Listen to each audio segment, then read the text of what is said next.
wabarakatuh. Waalaikumsalam warahmatullahi wabarakatuh. Selamat siang Bapak Ibu semuanya. Alhamdulillahirobbilalamin. Rabbi sholli sadri wa yassir li amri wahlul 'uqdatam min lisani yafqahu qawli. Pertama adalah kita ucapkan syukur kepada Allah Subhanahu wa taala yang telah memberikan kita nikmat sehingga kita bisa berkumpul bersama di sekolah kita tercinta ini, yaitu SMP Negeri 4 dalam rangka melaksanakan praktik baik tentang 7 jurus DK hebat dari yang kami dapatkan kemarin di pelatihan bersama Fasnas. Selawat dan salam tidak lupa kita hadiahkan pimpinan alam Nabi besar kita Muhammad SAW. Allahumma sholli ala sayyidina Muhammad wa ala ali sayyidina Muhammad. Baiklah Bapak Ibu, sebelum kita masuk kepada materinya, saya ingin memberitahu terlebih dahulu, ini bukan untuk menggurui, tapi kami dituntut untuk bisa menyampaikan kembali apa yang kami dapatkan waktu pelatihan kemarin. Nah, kemudian titik poin yang jelas juga di sini adalah di sekolah itu kan ini kan dia tentang 7 jurus guru BK. Berarti kan mungkin di pikiran kita semuanya bahwa mungkin ini khusus untuk guru BK. Tapi tidak Bapak Ibu, ini memang ditujukan oleh BGTK langsung bahwa mereka mengatakan ini harus diketahui oleh seluruh majelis guru mata pelajaran dan lainnya. Karena bertentangan juga berhubungan dengan semuanya. Nah, 7 jurus DK hebat ini yang pertama adalah dia mengenali potensi Bapak Ibu. Sebelum kita masuk ke satu-satu sampai ke 7 poin, mengenali potensi. Jadi kita sebagai guru harus mengenali dulu potensi yang ada dalam diri siswa kita semuanya. Yang kedua adalah mengelola emosi. Jadi setelah kita ketahui, kalau sudah tahu emosi, pastikan tahu apa saja jenis-jenis emosi di situ. Kemudian yang ketiga adalah membangun resiliensi. Yang ketiga Bapak Ibu, resiliensi ini kalau artinya di situ adalah daya lenting. Daya lenting itu maksudnya adalah ketika kita dalam keterpurukan, kita bangkit kembali untuk bersemangat kembali menuju apa tujuan kita yang sebenarnya dari yang potensi kita dapat. Ibaratnya tidak putus asa gitu ya. Yang keempat adalah konsistensi. Membangun konsisten, kita harus konsisten dengan apa yang telah kita buat dari pertama.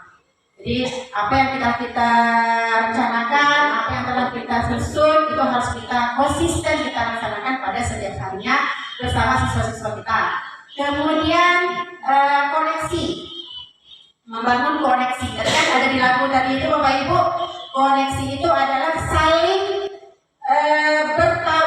berpegangan tangan untuk menghadapi siswa kita yang ketika kita jumpa ada masalah-masalah di sana. Tuh, connect. Ibaratnya kalau siswa ada bermasalah kita terkoneksi nggak? Seperti itu ya kan? Tahu kita langsung nggak kita tanggapi yang seperti itu maksudnya. Habis itu adalah membangun kolaborasi tadi yang seperti ini tadi pada yang ditujukan pada Fasnas itu tadi Fasnas Bu videonya. Jadi membangun kolaborasi adalah ketika mendapat masalah di lapangan, itu maksudnya yang sedikit yang saya sampaikan ya, adalah kita membangun kolaborasi bekerja sama Bapak Ibu. Nah, bekerja sama bagaimana caranya kita menghadapi atau menyelesaikan ketika kita mendapatkan masalah di lapangan.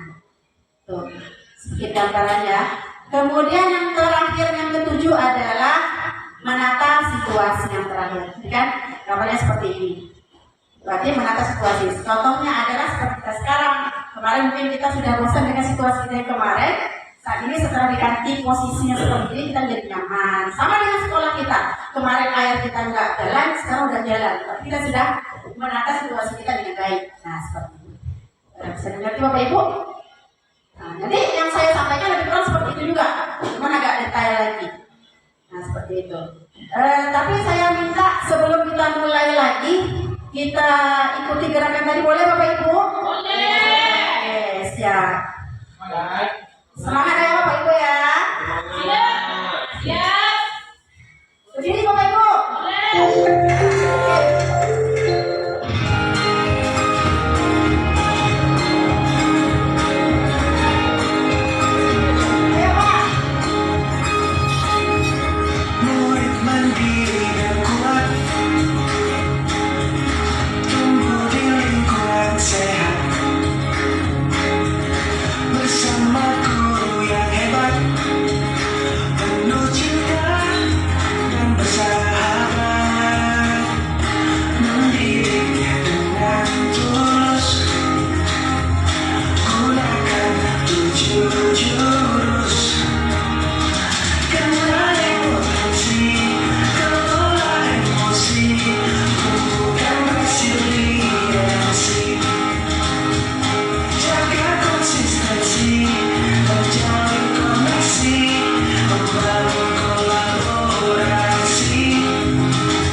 terlebih dahulu apa saja poin-poin penting yang akan kita bahas. Nah, seperti saya kasih tahu tadi adalah 7 jurus dengan hebat. Jadi seperti ini Bapak Ibu. Ya, 7 jurus dengan hebatnya kata 7 Bapak. Nah, gitu. Nah, 7 jurus dengan hebat. Terus dia di akhirnya itu sebetulnya ada ini 7 jurus dengan hebat. Kalau saya bilang itu, nanti di akhir-akhir kita ambil. Kawan-kawan ngomongnya gini, bimbingan tepat generasi hebat. Itu nanti ngomongnya Bapak Ibu. Habis saja lagu ini langsung bimbingan tepat generasi hebat. Oke, terima kasih Bapak Ibu. Siap kita langsung lanjut ke materi ini Bapak Ibu ya. Oke, kita masuk ke yang pertama. Tadi adalah Bapak Ibu apa tadi? Mengenali potensi. Materi yang pertama adalah potensi. Nah, saya sangat gimana ya? Tadi saya sudah bilang bahwa saya tidak menggurui di sini, tapi saya sangat mengagumkan semua rekan-rekan di sini. Karena apa? Karena kita semua yang telah saya ketahui karena kita satu sekolah, saya tahu bahwa kita semua punya potensi yang sangat besar di sekolah. Bapak Ibu sebelum terjun menjadi guru pasti sudah memiliki apa saja yang akan Bapak Ibu persiapkan sebelum mendapat profesi menjadi seorang guru. Betul Bapak Ibu? Nah, jadi potensi itu apa? Kira-kira ada nggak Bapak Ibu yang tahu arti potensi saja? Kemampuan, betul. Kemampuan pada diri seseorang. Kalau dari kita kan berarti kemampuan pada diri kita. Nah, yang kita hadapi sekarang adalah siswa. Kami calon Fasda memberikan apa yang disampaikan oleh Fasnas menurunkan kepada guru yang ada di sekolah seperti itu. Jadi kita Bapak Ibu sebelum kita mengajar siswa kita harus pertama kali mengenali potensi mereka terlebih dahulu Bapak Ibu. Yaitu dengan cara asesmen, ya kan? Asesmen awal. Jadi kan saya sudah melihat juga bahwa semua guru yang di sini itu sudah melakukan asesmen ini. Cuma asesmen yang kita lakukan adalah berbeda-beda, ya kan? Berbeda-beda. Ada yang menggunakan mungkin asesmen di awal, ada yang di pertengahan, ada di akhir. Seperti sematik, itu termasuk asesmen Bapak Ibu. Cuman kami kemarin dapat bahwa kemarin saya sudah sempat menyinggung juga udah kasih tahu bahwa ada aplikasi Aku Pintar Bapak Ibu yang saya share di grup. Nah di situ kalau kita klik link di situ kita langsung bisa mengisi. Kemudian kita langsung tahu apa potensi yang ada pada diri kita. Nah cuman belum pernah dicoba kan? Nah jadi nanti kalau memang Bapak Ibu mau mengetahui lebih detailnya. Bagaimana untuk mengetahui potensi yang ada di diri kita. Sekarang kan kita kan menganggap bahwa kita mengajar udah selesai mengajar udah gitu. Cuman memang yang kita ajari memang sesuai apa yang telah diminta oleh pemerintah dinas pendidikan. Cuman kita kurang mengetahui bahwa potensi. Ada juga yang udah tahu potensi dirinya seperti apa. Jadi Bapak Ibu sama. Kita menghadapi siswa yang kita hadapi sekarang sebanyak 113 orang itu. Sebelum kita mendidik, kita harus mengenali dulu ada namanya potensi. Jadi, kenapa kita harus mengenali potensi mereka terlebih dahulu? Agar nanti ketika kita terjun ke lapangan kita mengajar Bapak Ibu, kita tak langsung marah-marah. Karena potensi yang ada pada diri seseorang itu berbeda-beda. Kita aja lah yang punya anak ya kan, yang di rumah anak cuma 1 atau 2 gitu ya kan. Potensinya beda Bapak Ibu. Nah, seperti itu. Apalagi kita menghadapi siswa yang jumlahnya lebih kurang 30 orang di dalam kelas. Jadi yang pertama kali sebelum kita mendidik, memberikan materi, memberikan praktik gitu ya kan. Ada siswa yang potensinya nggak cocok ke mungkin seni, nggak cocok mungkin dia ke pramuka gitu. Kita kasihkan yang lain. Tapi dengan metode pembelajaran kan banyak sekali yang kita pahami seperti itu. Masalah kepotensi gaya belajar itu banyak sekali tuh. Lebih mudah mengingat informasi dalam bentuk gambar. Karena kita seperti itu kan Bapak Ibu. Habis itu warna atau tulisan. Nah, kan ada data checklistnya. Kemudian senang membaca dan mencatat. Macam-macam nih, sama seperti kita, betul nggak? Jadi kan sebenarnya memang bedanya kita adalah guru, mereka adalah siswa. Tapi guru sebelum mengenali siswa, mereka harus mengenali dulu diri mereka sendiri, maksud kita.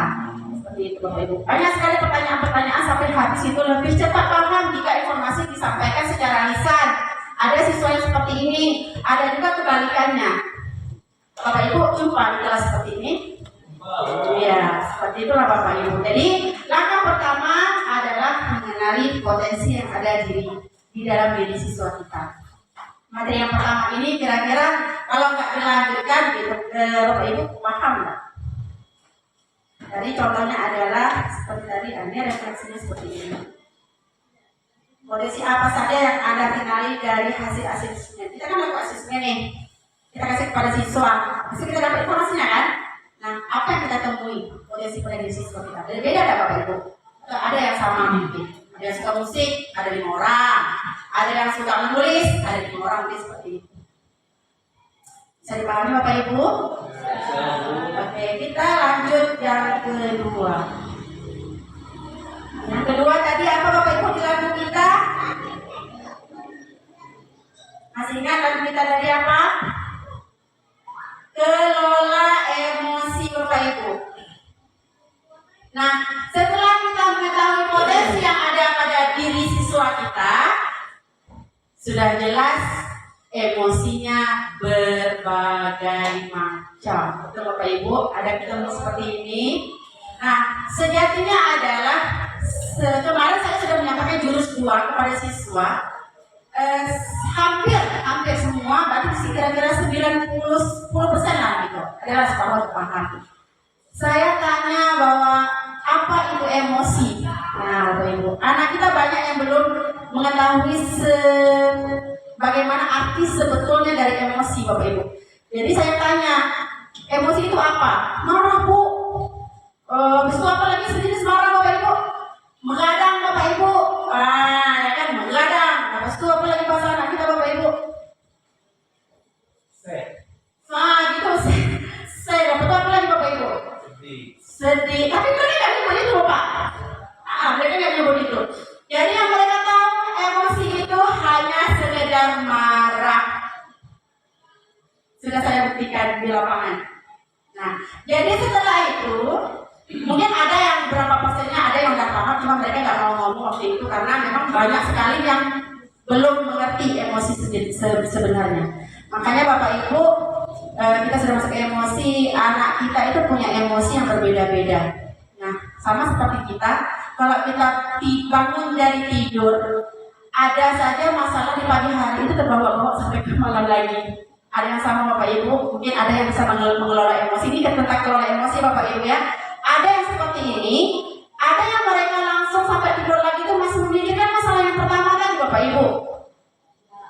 Ada. Itu bagi orang yang belum bisa mengelola emosi. Itu Bapak Ibu. Itu kunci, bukan kuncinya sih. Itu sebabnya. Seperti itu. Jadi kita boleh marah. Kita boleh misalnya marahlah sama siswa, sama teman gitu. Tapi nanti lupakan ada waktunya kita meluangkan waktu kita harus menyayangi diri kita sendiri, tidak Bapak Ibu, betul nggak? Tapi kita benar-benar kemarahan sampai tensi kita tinggi seperti itu ya kan. Nah, jadi kelola emosi ini kita dituntut untuk ketika kita mendapat masalah yang memang betul-betul membuat kita marah sangat, sampai kita mungkin melempar barang atau apa, pokoknya sampai marah ke titik atas gitu, sampai kita ngomongnya ini aku udah sabar lagi. Nah, seperti itu. Sebenarnya boleh untuk marah, tapi kita luangkan ada sedikit kelola, sedikit rem sedikit bahwa kita harus menyayangi diri kita. Jadi tenangi diri kita dulu, tarik nafas. Nah, cara-cara untuk mengelola emosi banyak sekali kan Bapak Ibu. Nah, tak perlu saya kasih tahu, tapi Bapak Ibu semuanya sudah mengalami. Tapi saya akui bahwa di sekolah kita, nah sekarang sama-sama curhat juga nih, di sekolah kita sampai saat ini, alhamdulillah ada yang seperti yang memang marah sekali, tapi mereka bisa mengerem. Nah, itu dari kita semuanya, ya bisa mengerem itu alhamdulillah. Karena apa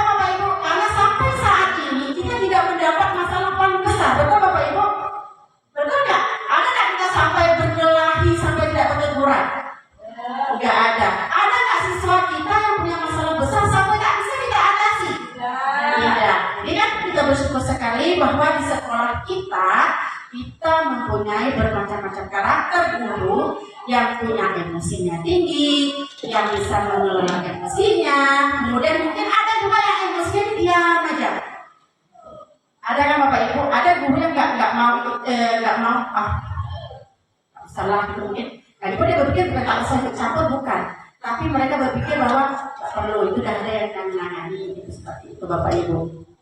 Nah jadi bukan dari kita juga di sini tidak sama sifatnya, tidak sama karakter kita di sini mungkin Bapak Ibu ya. Karena ada yang suka olahraga, ada yang enggak, betul Bapak Ibu?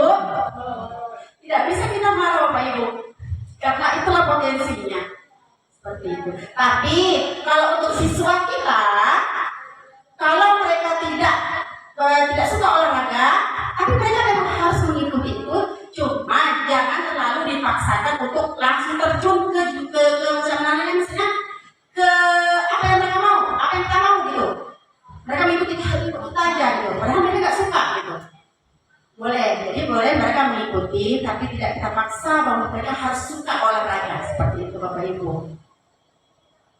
Masalah emosi Bapak Ibu, kira-kira ada contoh nggak Bapak Ibu? Ada nggak contoh gitu mendapatkan masalah yang memang kita tidak bisa ditangani? Tapi yang tadi saya katakan bahwa semua kita dari sini ada yang bisa mengatasi masalah itu dengan emosi, ada yang standar, ada yang masuk ke majalah, ada yang lain yang bisa menangani seperti itu Bapak Ibu. Karena kan kita kan di sekolah sudah punya tugas-tugasnya masing-masing. Nah, masalah tugasnya masing-masing, Bapak Ibu, bukan berarti ini tugas guru BK. Itu yang harus saya sampaikan, yang harus disampaikan oleh Basnas gitu.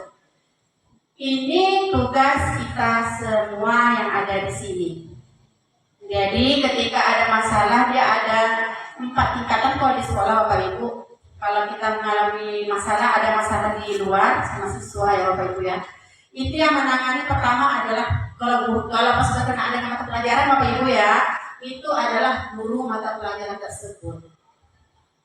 Kemudian tingkatannya Bapak Ibu. Kemudian barulah perginya ke wali kelas.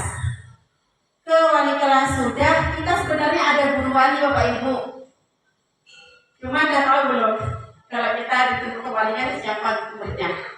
Belum, karena operator sudah menetapkan guru wali itu sebenarnya, cuma belum dikasih tahu kepada guru-guru karena kita mungkin ada kesibukan lain kemarin. Tapi nanti boleh ditanya sama Ibu Dayu. Kita itu sudah punya murid kita sendiri. Jadi Bapak Ibu, tugas guru wali di situ, ini sedikit aja ya tentang guru walinya sedikit ya. Dia lebih detail lagi daripada wali kelas. Kalau wali kelas itu mereka sekedar administrasi kelas, struktur kelas, habis itu kenyamanan kelas, itu wali kelas tuh Bapak Ibu. Tapi bedanya dengan wali, belum dapat ini ya, pelatihan ini kan. Tapi tak apa-apa, saya kasih tahu dulu. Kalau salah saya minta maaf. Kalau guru wali itu lebih mengetahui, lebih intensifnya lagi ke siswa tersebut, ke karakter siswanya. Kalau siswanya butuh curhatan itu keluar guru wali itu. Jadi satu orang guru itu di contohnya 12 guru dibagi dengan 113 siswa. Berarti kita berapa orang siswa gitu? Sekitar berapa? Ada yang 7 sedikit ya Bapak Ibu, karena jumlah kita memang sedikit. Nah seperti itu Bapak Ibu. Jadi siswa kita ada 8, 7. Jadi kita fokus ajak emak dengan anak lah gitu. Memang itu tugas guru wali. Kalau ada masalah atau apa, itu masalah itu ya Bapak Ibu. Jadi ketika mendapatkan masalah di luar, pertama kali adalah guru mata pelajaran kalau di kelas ya Bapak Ibu ya. Kemudian wali kelas, walaupun dapatnya di luar jam pelajaran, itu wali kelasnya yang menangani. Nanti setelah ditangani, tapi cara menangani tadi tetap sama seperti tadi, mengelola emosi. Jadi harus dikelola emosinya. Kadang di situ ada yang terdapat bahasa gestur bagaimana? Artinya gestur saya tahu ini mengancam. Ya, ada yang bahasanya mengancam gitu. Kalau bisa jangan ada yang seperti ini lagi. Memang sih kita berpikir kalau di tempat kita kan karena kita kampung ya Bapak Ibu ya. Mungkin kalau di kota-kota mungkin enggak. Karena di sana kan memang diawasi dari pagi kan mereka full day kan. Anak-anak terpatuh betul. Kalau kita kan berapa jam? Jalan ada di sekolah, betul Bapak Ibu ya. Nah, jadi kalau memang sudah sering mengijaz tadi, kurangi. Karena memang kalau kita berpikir bahwa nanti manja lagi anaknya, nanti anaknya ngulang lagi. Tidak bisa kita pungkiri memang iya Bapak Ibu. Tapi bagaimana caranya kita cari cara supaya siswa paham dan beri kesempatan kepada siswa untuk menjelaskan masalah-masalah yang mereka hadapi seperti itu tentang mengelola emosi. Contohnya banyak sekali tempat kita Bapak Ibu ya. Bisa saya lanjutkan lagi ke materi yang ketiga Bapak Ibu. Yang ketiga tadi di lampu kita adalah membangun resiliensi. Resiliensi tadi sudah saya kasih tahu bahwa daya lenting itu adalah kita punya masalah Bapak Ibu. Contohnya kita punya masalah yang kita hadapi itu bagi kita, kalau kita belum dimasukkan dengan nasihat-nasihat orang lain, belum ada orang-orang yang menghampiri kita, itu rasanya mau putus asa. Ada yang mengalami tidak seperti ini? Ada. Dan memang nggak bisa kita pungkiri, memang ada Bapak Ibu. Seperti kita membangun sebuah mendirikan sebuah istana, rumah gitu, ya. Adalah kesalahan sedikit di situ, mungkin bau tak terpasang, mungkin paku ada tak ketuk tumbang, ya kan Bapak Ibu. Akhirnya kalau tidak ada teman yang membantu, teman memberi motivasi, ya, atau ada sedikit lah yang mau memberi saran gitu, karena dia udah habis betul nih uangnya tuh ke situ, bagaimana caranya untuk memperbaiki lagi gitu Bapak Ibu. Mungkin ada yang membantu, akhirnya dia bangkit lagi. Sama dengan siswa atau kita sendiri di sini. Ketika kita mengalami masalah, kemarin Bapak Ibu saya di waktu pelatihan pas-pasnya bilang, siapa yang mau bercerita tentang apa pengalaman yang paling membuat ibu susah mau bangkit katanya. Nah, waktu itu ada salah satu teman kami dari Dumai. Nah, mereka menceritakan bahwa waktu itu sampai sambil menangis dia bercerita. Ini kalau saya mau minta cerita di sini, mungkin ada juga yang punya perasaan seperti itu. Jadi mereka bercerita bahwa mereka memang sampai saat ini, setelah kejadian sampai saat ini masih tinggal di tempat mereka numpang.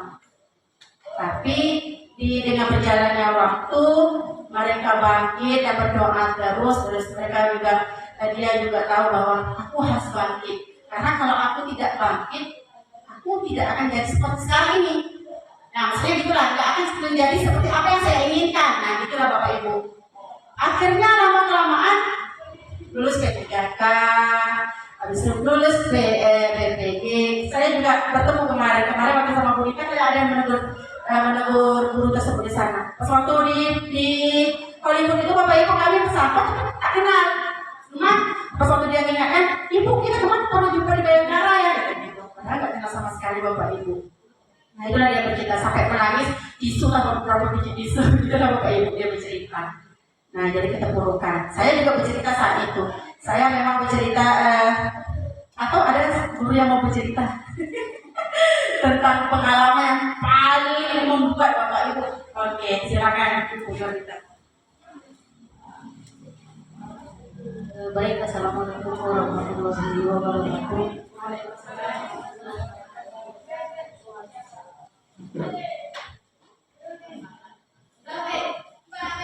Kalau saya pengalaman yang paling buruk itu ketika mau skripsi ya. Karena di saat itu tuh saya punya babi berdua, cuman yang satu itu lebih sibuk menyiapkan S3-nya di Malaysia, sedangkan yang kedua itu cuti melahirkan.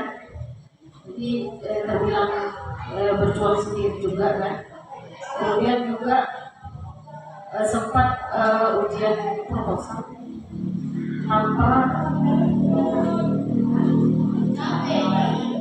tanpa didampingi oleh pembimbing, hanya berjuang sendiri. Jadi pada saat itu saya memang ya kayak apa kan ngecas namanya habis-habisan itu oleh penguji dari luar sekolah, luar universitas itu. Saya kan kuliah di UIR, kemudian pengujinya itu dari UNRI. Bahwa memang tidak ada pembelaan di situ karena saya pembimbing juga nggak ada kan di saat itu.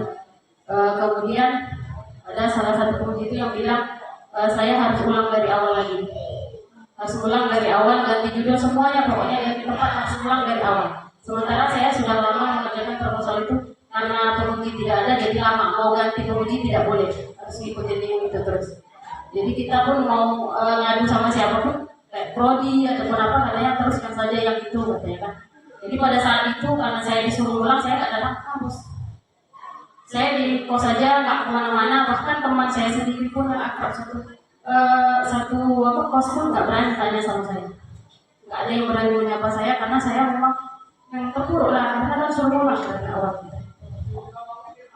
Itu pun gara-gara ulang itu, karena saya pun satu universitas itu, satu kelas itu ada teman cowok ya. Kebetulan judul kami itu sama gitu. Judul itu sama. Dan saya heran tuh kenapa latar belakang masalah saya itu bisa sama dia. Sementara kalau namanya latar belakang masalah kan berdasarkan tempat yang kita observasi. Jadi saya di situ dituduh bahwa siapa yang salah, apakah saya atau teman cowok saya. Kira saya apa yang saya buat itu berdasarkan yang saya dapat di lapangan gitu, latar belakang masalahnya. Jadi ketika itu memang dia mengaku dia yang salah gitu. Tapi orang di sana bahkan satu kampus pun viral. Siapa sih mahasiswa yang ujiannya ulang? Satu kampus, bahkan di samping saya pun banyak bercerita karena kebetulan mereka nggak kenal sama saya, jadi mereka hanya bercerita siapa mahasiswa yang kemarin itu, siapa mahasiswa yang kemarin itu. Saya diam saja di samping karena di saat itu pun membela pun untuk apa? Nggak ada gunanya karena saya pun sudah disuruh pulang dari awal. Kemudian juga saya ngadu ke pembimbing saya pada saat itu baru pulang dari Malaysia, saya ketemunya pun susah, ke rumah nggak boleh, susah lah pokoknya. Jadi saya bilang, saya disuruh ulang Pak, gara-gara ya udah, ulang dari awal. Jadi ketemu lagi sama pembimbing dua gitu juga. Makanya karena saya tidak ada pembelaan, saya nggak mau pulang kampus untuk apa gitu. Saat itu memang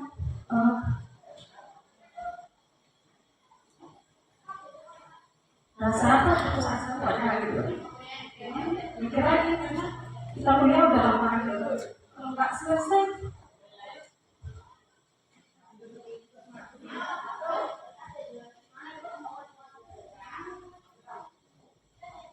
Jadi saat itu pun saya pulang nggak ke kampus, memang lebih kurang 1 bulan saya nggak ada pulang walaupun saya enggak.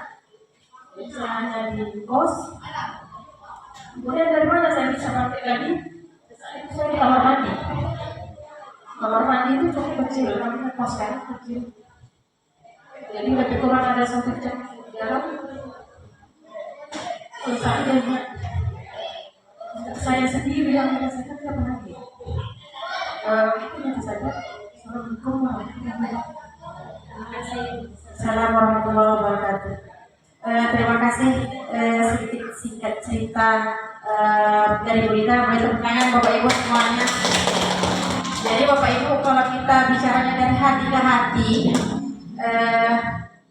pasti ada tumbuh rasa dari hati kita itu bercerita memang dari pengalaman yang sangat membuat kita terpuruk saat waktu itu. Nah itu Bapak Ibu. Terima kasih Bapak Bu Yonita telah bercerita. Mudah-mudahan setelah dari situ Bu Yonita kan bangkit sampai saat ini. Alhamdulillahirobbilalamin. Mungkin ada Bapak Ibu yang lainnya mau bercerita. Nanti lama pula Bapak Ibu ada. Oke.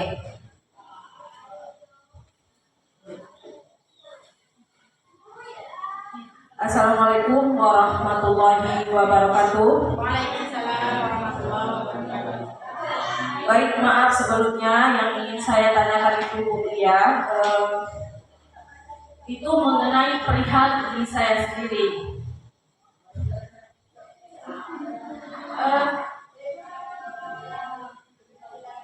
Yang ingin saya tanyakan itu yang pertama,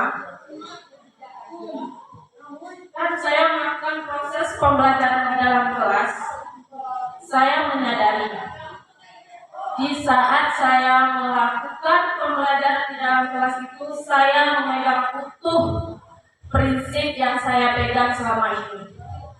Mungkin rekan-rekan yang lain tahu, saya memang termasuk orang yang garang, semua tahu mungkin, disiplin sama anak ya. disiplin, garang. Terus kalau saya sudah memberikan tugas harus siap. Mungkin terdengar egois, ya. Tapi Bu ya, selama saya memegang prinsip itu, saya tidak pernah mengalami yang pertama anak bolos di jam saya mengajar. Saya tidak pernah, Bu. Berapa tahun saya mengajar, anak tidak pernah cabut di jam saya. Saya tidak pernah lupa itu, tidak pernah. Kecuali saya tidak hadir ya, mungkin ada keperluan atau anak sakit. Yang kedua, anak tidak pernah tidak menghantar tugas. Dan yang paling saya salutkan itu Bu ya, anak tidak pernah tidak ikut di saat saya menyuruh praktek. Yang saya salutkan lagi, yang saya banggakan itu, mungkin anak laki-laki disuruh menari. Entahkah itu sebuah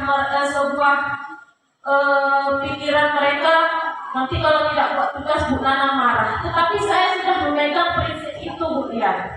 Jadi yang guru-guru atau rekan-rekan ketahui, saya mungkin memang garang. Tetapi Bu boleh ditanya sama anak-anak satu-satu, gimana kalau saya masuk di dalam kelas. Ya, saya memang prinsip yang saya pegang itu memang keras. Nanti tugasnya harus dihantar. Besok makalahnya kita harus presentasi tepat waktu. Anak-anak sudah terbiasa Bu. Mungkin mengecap saya itu tugas dari Bu Nana yang harus siap. Mau tak mau mungkin terpaksa. Yang ingin saya tanyakan itu Bu ya, masalah emosi. Insya Allah dari dulu sampai sekarang saya bisa mengontrol emosi saya. Kalau saya tidak bisa mengontrol emosi saya Bu ya, mengenai anak di dalam kelas mungkin dalam kacau ya. Mungkin rekan-rekan pun mungkin tahu gimana ya anak-anak kita bisa proses pembelajaran. Jadi masalah emosi pun saya alhamdulillah sampai sekarang bisa mengontrol. Sekedar ancaman tidak pernah saya lakukan, cuman saya gini Bu, nanti tugasnya harus siap. Memberi kesan anak-anak harus disiplin. Nanti prakteknya harus siap, harus ditunjukkan sama Ibu. Berapa tahun saya ngajar Bu, saya tidak pernah jumpa masalah baik laki-laki ataupun perempuan tidak bisa nari. Semuanya bisa gerak. Dia bukan bisa nari tapi bergerak. Walaupun yang dibuatnya jalan tepat, langkah tegak maju, tapi bergerak semuanya. Itu alhamdulillah. Yang ingin saya tanyakan, saya kan mengajar seni budaya nih. Ibaratnya untuk guru seni budaya kan, kalau rekan-rekan ketahui mungkin dari TikTok, dari media sosial mana gurunya itu mungkin sedikit menyenangkan. Saya boleh ditanya sama anak-anak, ya kalau saya masuk gimana? Saya tidak pula dengan tanpa sebab saya marah. Yang ingin saya tanyakan itu Bu ya, bagaimana sikap saya? Apa harus saya memegang prinsip saya atau ya selesai gitu, maksudnya tidak saya lanjutkan? Itu bagaimana maksud untuk metode sekarang gitu? Makasih Bu ya. Sama-sama. Tepuk tangan dulu Bapak Ibu. Ini adalah pertanyaan yang sangat-sangat bagus karena ini memang sering kita lihat depan mata kepala kita sendiri di lapangan. Jadi ini sebenarnya dari cerita Bu Nana sampai ke pertanyaannya, mungkin pertanyaannya agak emosi jadinya ya kan. Tapi dari ceritanya dia adalah seperti macam membangun resiliensi sebenarnya. Kenapa saya sebut seperti itu? Di awal ya, sebelum Bu Nana ada, sebelum Bu Nana memberikan sedikit penegasan yang seperti Bu Nana ceritakan tadi, memang dari siswa kita agak memang sepertiga lah kurang minat dengan apa yang mereka jalani. Nah seperti itu. Jadi Bu Nana ini bukan mengancam namanya kalau saya nilai, ya kan? Kalau saya nilai ini bukan ancaman, tapi memang itulah tadi Bu Nana sudah mengenali potensi diri ini. Dia memiliki prinsip bahwa anak harus bertanggung jawab pada apa yang mereka harus laksanakan. Kan saya sudah bilang tadi bahwa di sekolah kita nggak ada kita lupa bahwa ada masalah yang besar macam manapun sampai gagal kita. Betul Bapak Ibu? Betul nggak? Bahkan dari cerita Bu Nana ini tadi kita, kalau saya sendiri saya termotivasi bahkan dari cerita ini. Nah seperti itu. Jadi kalau pertanyaan tadi apakah salah, gitu kan? Apakah harus salah saya menjalani seperti ini dan apakah saya harus nyerah aja biar aja anak tuh kayak gitu? Kalau menurut saya jangan menyerah karena jalan yang telah Bu Nana tempuhi sekarang itu sudah benar. Tapi tolong yang lainnya ada nggak yang menanggapi dari cerita yang Bu Nana tadi? Atau Bu Nana ada yang mau saya jawab lebih jelas lagi tidak dari pertanyaan tadi?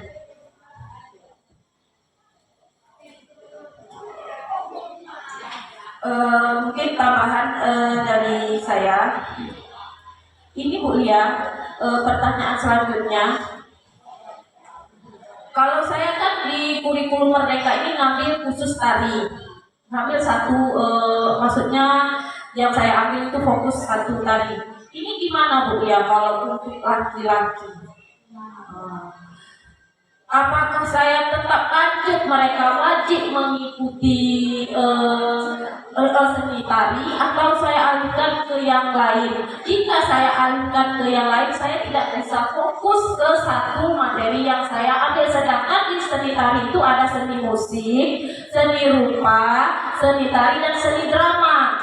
Kalau di K13 itu satu buku lengkap Bu, ada seni musiknya, seni rupa, seni tari, dan seni drama. Kalau di kurikulum Merdeka cuma fokus satu.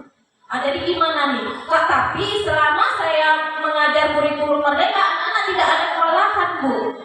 Yang saya bilang tadi, laki-laki memang dia tidak bisa nari, ada juga perempuan yang tidak bisa nari. Tapi selama saya mengajar, anak-anak tetap bergerak walaupun yang dia buat itu misalnya 1, 2, 1, 2, 3, 4. Padahal geraknya 1, 2, 3, 4. Dia memang bergerak, mau dia bergerak. Ya itu gimana itu? Yang tidak mempunyai kemauan di sana. Oke, terima kasih. Lanjut. Ya, guru lagi ada pertanyaan ini? Atau ada yang bisa menanggapi? Ada yang menanggapi dari pertanyaan Bu Nana yang selanjutnya ini tadi? Saya kan yang punya Bu Nana. Oke Bu. Jadi kan di dalam buku kurikulum yang baru ini, di dalam buku Bu Nana ini masalah pembelajaran jadinya Bapak Ibu ya lari sedikit nggak apa-apa karena kita mau bangkit. Jadi kalau memang tingkat SMP, kalau kita kuliah kan kita menentukan jurusan, ya kan? SMA juga gitu nggak? SMK, ya. Di dalam potensi tadi kita mengarahkan anak untuk ke jurusan mereka sebenarnya, nah larinya ke situ. Tapi di SMP kita nggak jurusan, siswa itu baru mengenali, baru ingin mencari jati diri, belum mengenali jati diri sih sebenarnya, cuma ingin mencari jati diri itu sudah di SMA sebenarnya. Kalau di tingkat SMP ini mereka baru mau mengenali. Nah, nggak mungkin kita mau menyalahkan kurikulumnya. Nah, gitu Bapak Ibu. Jadi kurikulum yang ada di dalam buku macam seni budaya Bu Nana tadi kan jenis tari 1. Kalau Bu Nana mau fokuskan ke anak ini nanti silat, kemudian Bu Nana silat ya di tengah lapangan kan gitu Bapak Ibu. Jadi tetap kita jalani yang ada di dalam buku, materi dalam buku, karena anak itu baru mau ingin menyadari bahwa mereka potensinya kemana nanti gitu. Ada kan guru seninya laki-laki Bapak Ibu? Ada kan? Bahkan ada yang mengajar tari bahkan. Nah seperti itu. Jadi terus saya gimana Bu Nana? Jelas maksud saya tadi? Ya kan?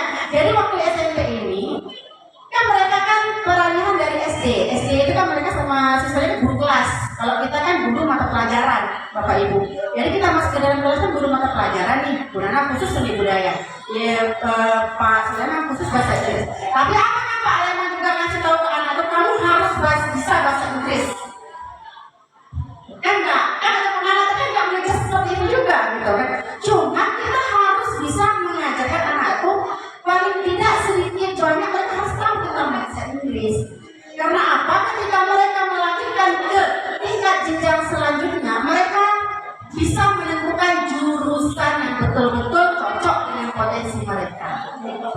sampai di sini. Kira-kira jelas nggak yang saya jawab? Ini menurut logika saya sebenarnya Bapak Ibu guru yang di sini juga hebat yang menjawabnya. Gitu. Makanya saya bilang tidak ada yang mau menanggapi satu. Itu kita baru masuk ke nomor 3 Bapak Ibu.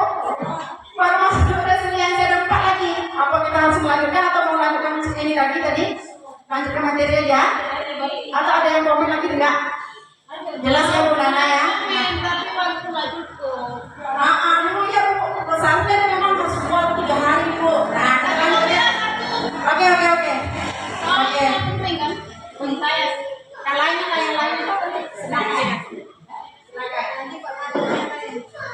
Assalamualaikum warahmatullahi wabarakatuh. Singkat padat ya Bu ya. Tadi yang pertama ada potensi, kemudian emosi, dan ini resiliensi.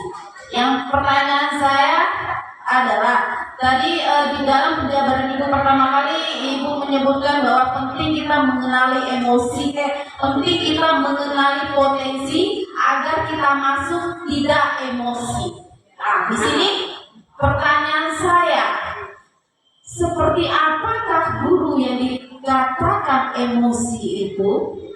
Apakah dalam pembelajaran yang telah kami terapkan ini kami termasuk guru yang emosi? Sementara menurut konsep saya, emosi itu perlu selama itu untuk pembinaan tumbuh kembang anak. Jadi tolong bantu saya Bu menjabarkan seperti apa guru yang disebut guru Umar itu. Tolong jelaskan tolong. Terima kasih. Masya Allah, ini adalah tantangan bagi saya dan saya harus bisa menjawab insya Allah. Tapi kalau nggak tepat, apa sebelum saya menjawab ada yang mau menanggapi? Ya, harus Ibu. karena saya tidak mau dijelas. Yes, betul. Ya. Ada Bapak Ibu. Gitu. Sebelum saya Kita tidak menjawab, pernah mau menjudge anak itu anak yang seperti anak yang lain. Kita nggak mau. ada, silakan Bapak. Jangan bikin makanya Bapak materi kita cuma sejam. Tangkapnya dong Bapak. Lewat kita apa ya Bapak Ibu yang sampai sampai 7 ya. Ini kita memang di resiliensi Bu, memang terjadi juga kami di sana memang panjang masih. Ya, silakan. Bapak Etsek. Mohon tanggapan Pak Asari. Ada? Kalau menurut saya bukan seperti itu. Ya. Gini, karena saya pernah anak itu curhat sama saya.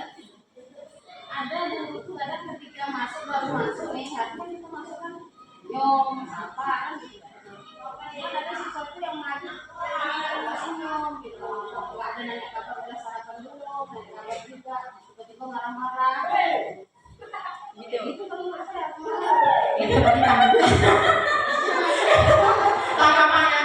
Oke Bu, saya mohon izin saya untuk bisa menjawab sedikit. Tapi dari awal tadi saya sudah kasih tahu bahwa emosi itu adalah ini menurut saya mungkin di dalam emosi adalah di dalam Google itu banyak sekali Bapak Ibu ya. Kalau ini menurut saya mungkin agak menyerupai sesuatu perasaan yang tumbuh atau yang timbul dari diri seseorang, bukan sekedar marah. Bukan sekedar marah, bagi banyak tawa, senyum, bahagia, habis itu kenyamanan, juga emosi. Makanya Bu, kita itu kalau bisa dituntut untuk membuat peta emosi. Peta emosi. Apa itu peta emosi Bu lihat? Jadi di dalam 1 minggu, satu minggu lama betul. 1 hari. Waktu kita bangun dari tidur itu kan kita sudah punya rencana itu. Hari ini kita mau ngapain, betul Bapak Ibu? Sampai-sampai kita dengan ikan pun kita pikir tuh, mau cari ikan ke masa kali gitu. Nah sama dengan kita masuk ke dalam kelas. Apakah cara kita masuk ke dalam kelas kita dengan langsung memarah? Kan enggak. Jadi makanya kita disuruh untuk menyusun peta emosi. Pertama kali, kan di dalam RPP kan ada tercantum tuh Bapak Ibu. Pertama kita memiliki sapa, gitu kan. Dan yang paling utama lagi adalah kebersihan Bapak Ibu. Tapi guru-guru itu sudah mulai kebersihan ini sudah naik gitu. Termasuk saya. Mungkin pas waktu sudah naik, mungkin bisa terkontrol sakit emosi seperti itu Pak Bu gitu. Jadi kita harus mempunyai peta emosi ketika kita memulai pelajaran, ya, gunakan dengan emosi peta yang telah kita buat. Nah, kalau perasaan kita itu mungkin geram dengan anak yang tak buat tugas, kita kenapa kan? Ini pasti anaknya dalam sip-sip, tak buat tugas nih. Tiba-tiba kita langsung marah. Berarti dia tidak urut peta emosinya. Awalnya peta emosinya dibuat mungkin kita senyum sapa, betul Bapak Ibu? Habis itu kita ngapain? Memberi salam. Macam mana tuh kondisi wajah kita? Kalau kami itu waktu pelatihan itu disuruh buat emoji muka kami Bapak Ibu. Ketika kami melihat hal yang menyedihkan, macam mana muka kami sedih? Nah seperti itu. Jadi, ketika emosi itu sudah kita bentuk petanya, ketika kita masuk ke dalam kelas, kita mendapati masalah di dalam kelas, ya kan? Nah ini guru pemarah itu seperti apa? Oke. Guru pemarah itu adalah memang gurunya marah betul, marah dan tak bisa mengelola amarahnya. Itu betul marah. Tapi ketika guru itu marah, dia bisa mengerem marahannya, dia bisa memikir balik, oh kalau aku terlalu marah dengan anak ini, toh dia akan gitu terusnya. Besok dia buat lagi. Betul nggak Bapak Ibu? Betul nggak? Ada salah saya, silakan acungkan tangan. Kita marah nih sama anak, kita disebut dengan guru pemarah nih. Marah ini sampai hati sampai udah. Kita masih marah Bapak Ibu? Masih marah. Belum dibilang telah mengelola emosi. Tapi kapan kita mengelola emosinya? Pas waktu kita pulang. Besok apa kita mau marah seperti itu? Ada yang dapat seperti ini? Ada. Tidak bisa kita pungkiri. Karena udah ada banyak di YouTube atau di mana-mana banyak sekali contoh-contoh seperti ini. Mereka marah kembali. Tapi inilah kita masuk ini sudah ada lewat sebenarnya emosi ya kan. Jadi seperti itu. Kalau memang ada pendapat guru yang lain masalah emosi marah ya bukan senyum sapa tadi, silakan mengacungkan tangan.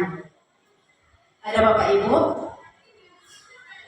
Sudah mulai nyatu. Apa? Ya gini, bukan nggak ada guru pemarah. Kita tuh semua emosi yang ada dalam diri kita tuh kita punya. Bahkan saya sendiri, Pak Eman, Bu Mi juga punya. Ya emosi itu kan ada marah Bapak Ibu, betul Bapak Ibu.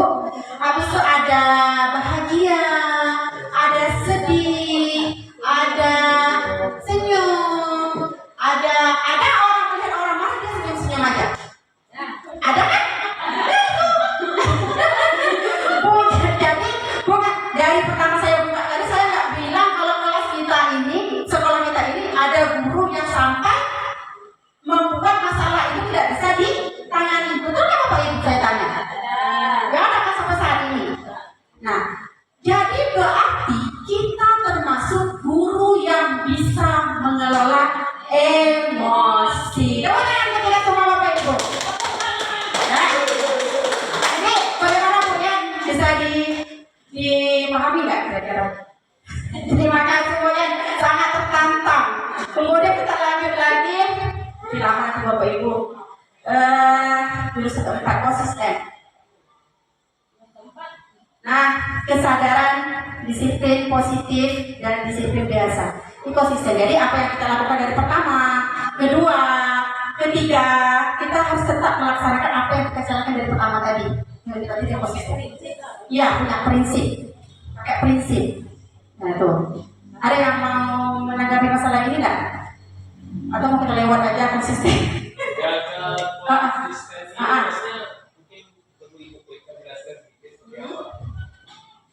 Jadi konsisten.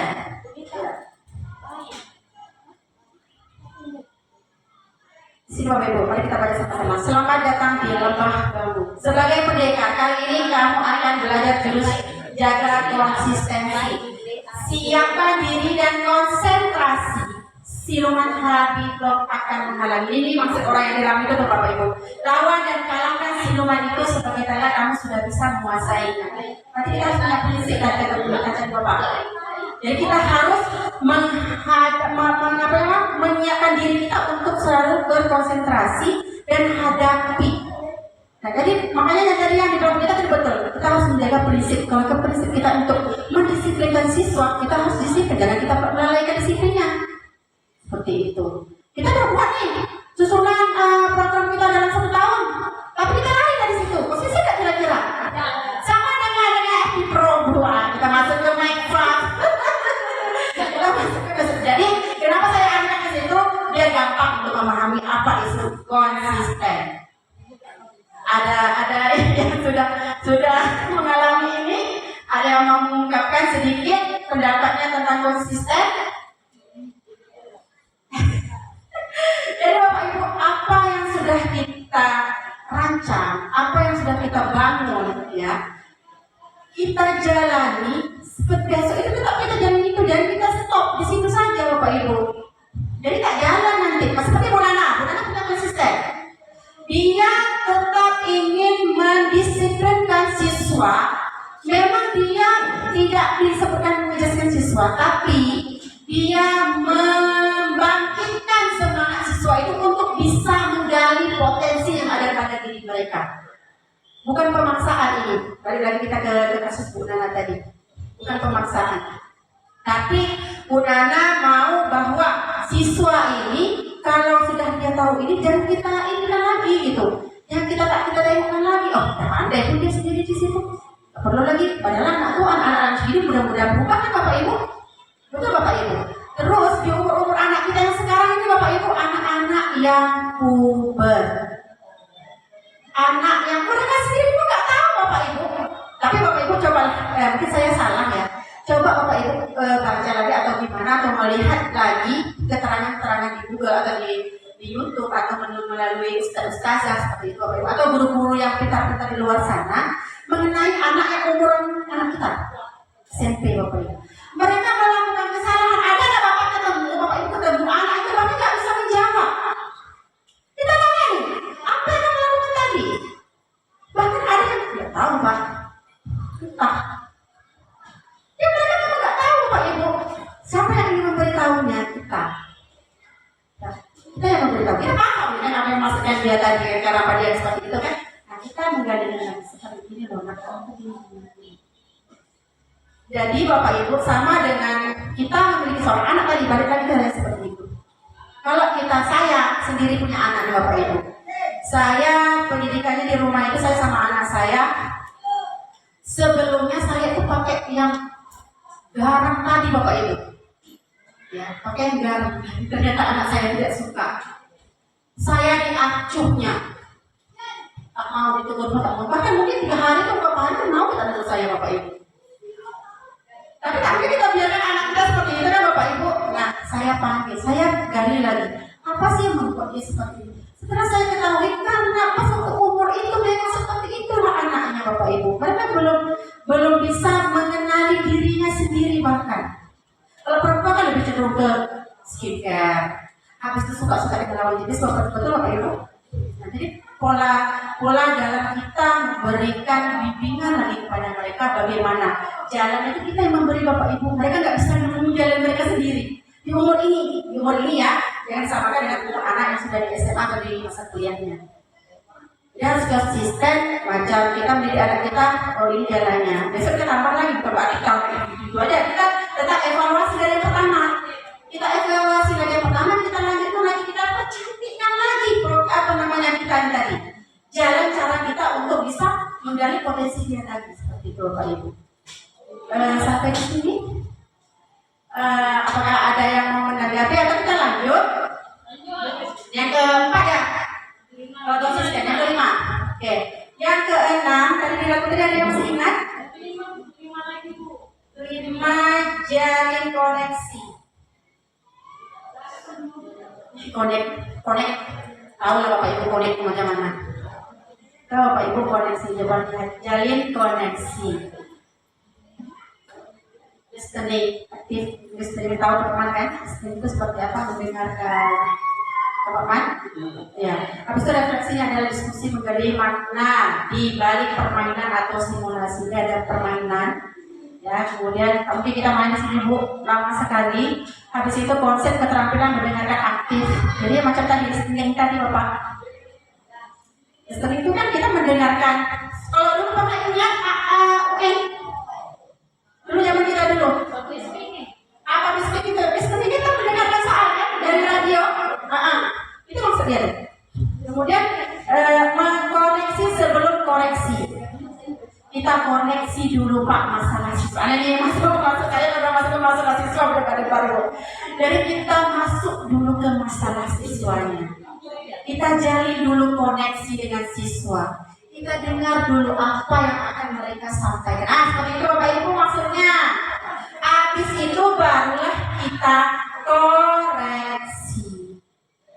Jadi kita disuruh menjadi pendengar setia dulu. Nanti tidak Bapak Ibu.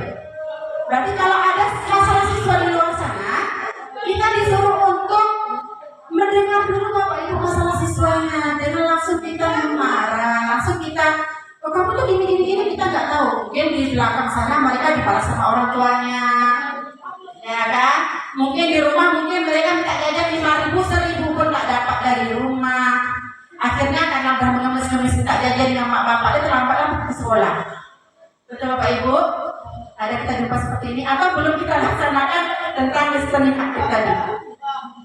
Jadi kita harus mendengar dulu keluh kesahnya. Sama seperti kita kan Bapak Ibu, baik di rumah, baik di sekolah juga seperti itu kan. Kita kadang ingin cerita kita itu didengarkan oleh orang lain. Betul Bapak Ibu? Coba bagaimana perasaan Bapak Ibu ketika kita bercerita, orang nggak menanggapi cerita kita.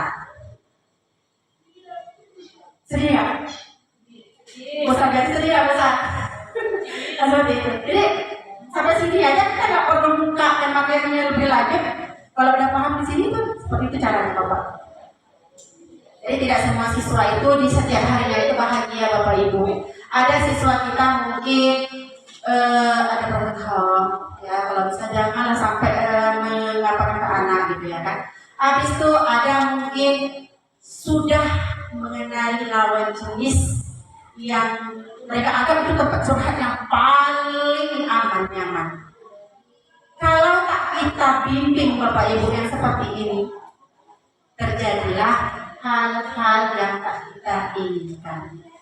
Mereka minta validasinya sama orang tuanya nggak bisa, sama gurunya nggak didengar Bapak Ibu. Akhirnya mereka pergi ke teman, apalagi teman lawan jenis, kan nggak boleh. Jadi yang masalah koneksi, mohon maaf, apa kata bahasa Jawa bukan?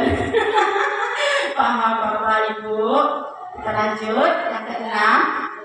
Oke, yang keenam itu adalah kolaborasi. Ya. Kalau kita panjang-panjang sampai ke bawah, kita tetap di sini saja. Kolaborasi itu adalah peran dan kasus. Kasus itu studi kasus. Jadi Bapak Ibu, di kolaborasi ini kita kan semua yang ada di sini kan adalah yang dibutuhkan oleh siswa, ya kan? Gak ada anak terbutuh cuma sama Pak Sulaiman satu. Gimana dengan seni budayanya nanti tak dapat nilai? Bagaimana dengan guru yang lain pula lagi seperti itu? Jadi kolaborasi ini adalah menjalin kerjasama antara guru mata pelajaran, antara wali kelasnya, ya, antara guru BK-nya, antara kepala sekolah dan semua yang ada di sini.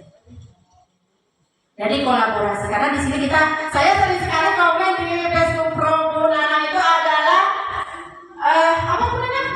Yang ini saling kolaborasi tapi emosi ya, yang emosi ya saya sering emosi. Masalah ini apa? Lupa saya tuh. Kolaborasi ini kerjasama untuk bagaimana kita bisa menyelesaikan masalah yang di lapangan itu, tapi berhubungan dengan kita semua yang ada di sini. Jadi guru muda, pernah nggak baca? Bu, kami di sana dianjurkan untuk membuat drama. Di dalam drama itu adalah drama di dalam kantor, Bapak Ibu. Di dalam kantor itu ada pengawas, ada guru muda, ada kepala sekolah, ada operator, nah, ada guru muda tadi ya, ada guru yang berempati, ada guru yang senior, ibu-ibu ada senior kita di dalam, ya seperti Bu Iya ada senior kan, nah seperti itu. Jadi karakter kita beda nggak Bapak Ibu? Kira-kira menurut Bapak Ibu lah beda. Bapak Ibu bisa melihat gak karakter Purnana, walaupun Purnana nggak praktek sekarang ini. Bagaimana? Coba yang bisa menanggapi karakter Purnana. Makanya saya sering dong dia Purnana komen bahwa dia adalah guru muda. Memang guru muda seperti itu Bapak Ibu. Saya nggak suka ya seperti itu. Ini harus seperti ini. Memang seperti itu guru muda. Siapa? Maksud suara saya. Jadi memang lama-lama maaf sama Bapak Ibu. Mudah-mudahan saya diterima Bapak Ibu ya. Jadi seperti ini. Itu guru muda. Kalau guru Bupati bagaimana Bapak Ibu? Seperti guru BK. Tapi mungkin Bapak Ibu yang kenal saya dari pertama sampai sekarang ya. Saya ada malahnya mungkin karena ya Bapak Ibu sudah melihat saya dari pertama dulu karena saya belum memegang BK seutuhnya. Sampai sekarang saya punya seperti itu. Cuma alhamdulillah kita semua bisa mengelola semua emosi yang kita punya seperti itu. Kalau di Pati itu kalau ada guru muda yang melakukan, ini harus ditangani nih Bu. Ini harus seperti ini Bu. Betul nggak Bapak Ibu? Pernah di rumah seperti ini? Apa kata guru yang berempati guru BK itu? Sabun. Besok ya, tenang. Langsung, betul nggak kira-kira? Atau Bu Yen juga itu kadang-kadang itu guru yang senior. Saya dulu nggak seperti ini loh. Ada juga yang seperti itu. Ada juga dia menenangkan.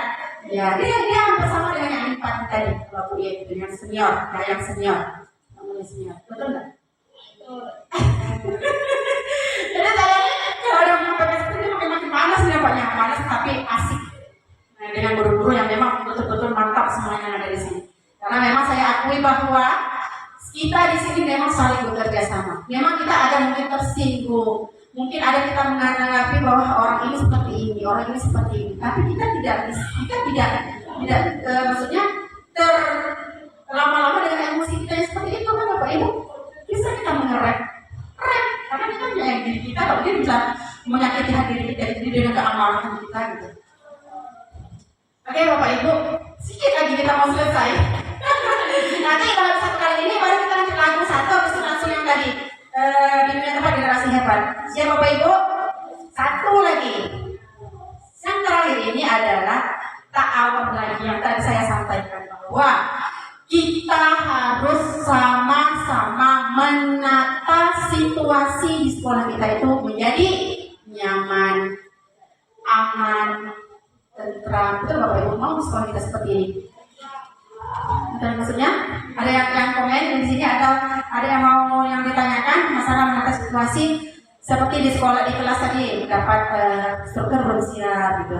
Yang di kantor mungkin ada yang mengingatkan kita harus gini ya. Kita harus buatnya seperti ini ya, itu menata situasi.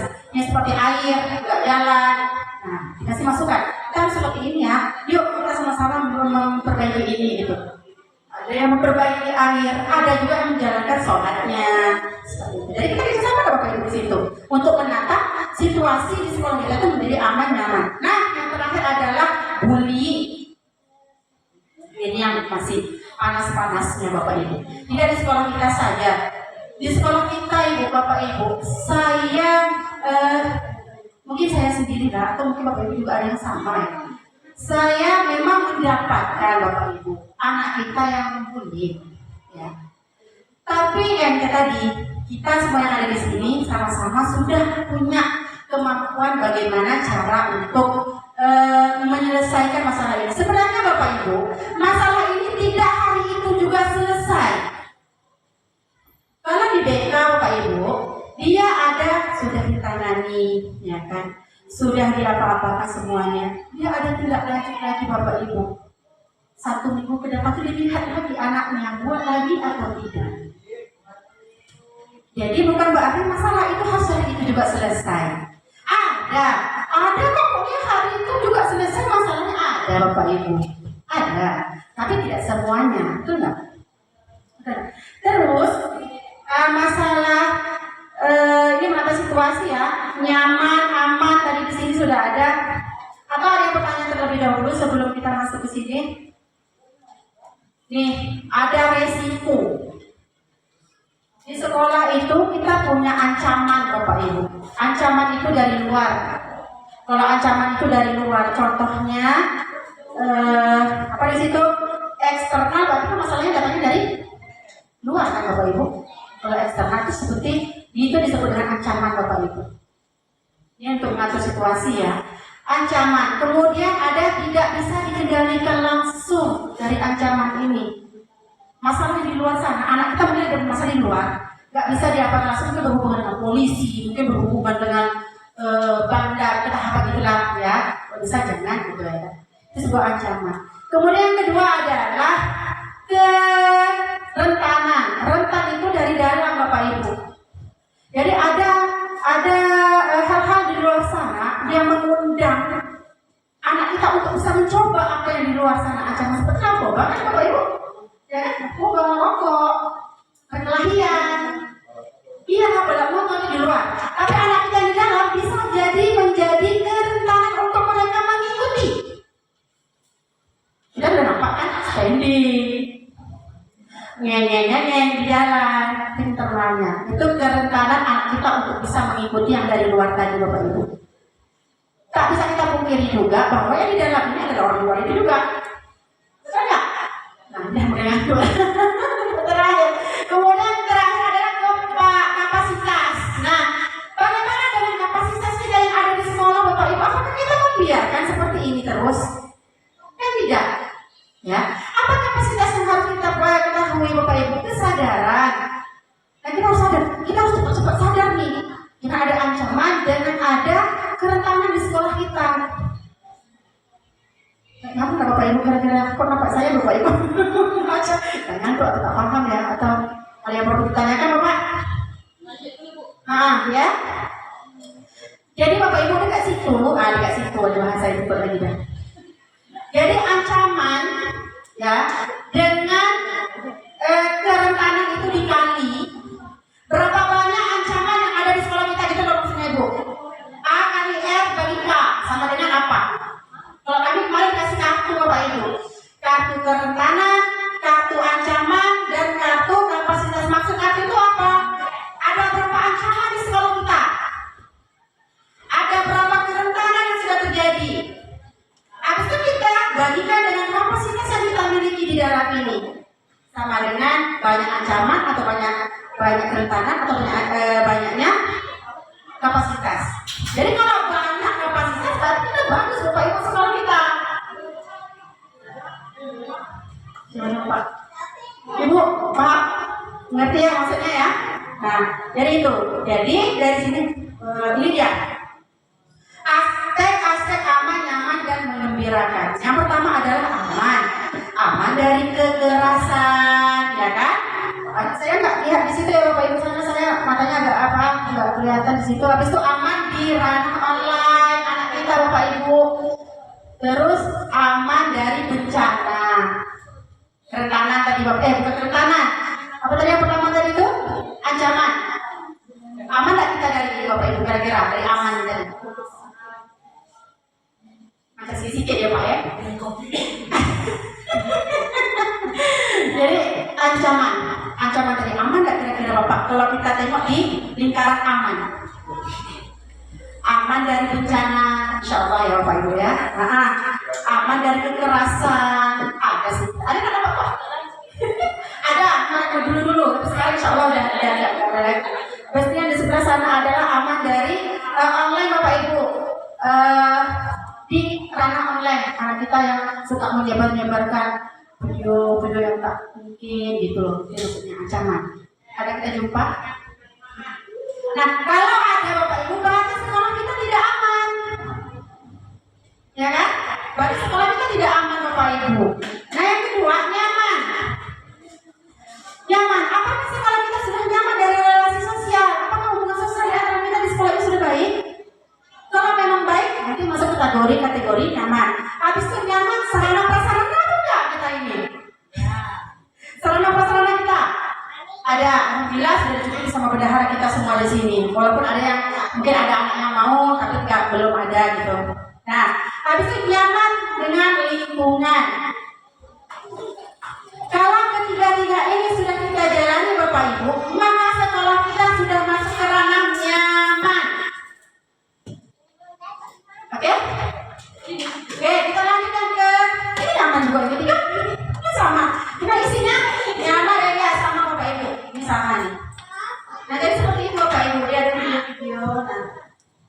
Yang terakhirnya adalah Nih,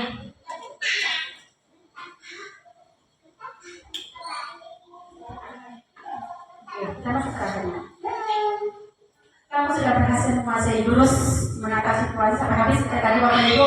Kira-kira oleh karena itu kita pantas untuk mendapatkan pusaka terakhir kemarin kami dapat kartunya dari Pasmas. Mungkin inilah sampai terakhir jurus kita sampai menata situasi. Boleh? Apa ada pertanyaan Bapak Ibu? Ada pertanyaan? Bapak Ibu apa kok? Itulah jurus sabun mungkin. Kalau jurus sabun kita harus melakukan jurus yang terakhir yang pertama Bu. Banyak betul. Kita cuma jurus jurus aja di sini. Oke. Bu, bisa kita yang terakhir sebelum kita tutup kita nyanyikan di jurus 1. Habis itu nanti terakhirnya saya bilang bimbingan tepat generasi hebat ini nanti ya. Oke. Bu bisa dimatikan videonya. Video yang ada dari depan. Bu, hanya ada di mana enggak? Ya Allah.